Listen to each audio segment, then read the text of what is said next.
నమస్తే అండి అందరికీ. శత్రుభయ నివారణ. ఈ శత్రుభయ నివారణ దేనికి, ఎందుకు అనే దాని గురించి మాట్లాడుకుందాం.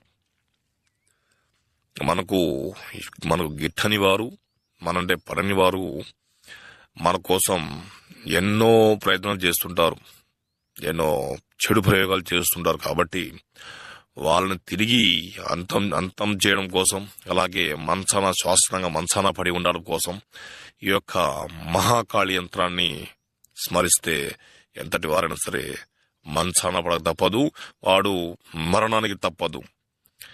ఈ యొక్క మంత్రం ఓం గ్రీం గ్రాం శత్రు నాశినే నాశినే స్వాహ, ఓం గ్రాం గ్రీం సర్వనాశినే నాశినే స్వాహ, ఓం ఉదాహం కం అమావాస్యం కురు స్వాహ, ఓం బ్రీం బ్రాం బృహస్పతి నమః, ఓం శత్రు మారయ మారయ హుంభట్ స్వాహ, వషట్ శీఘ్రం హుంభట్ స్వాహ అనేటువంటి మంత్రాన్ని మీరు కేవలం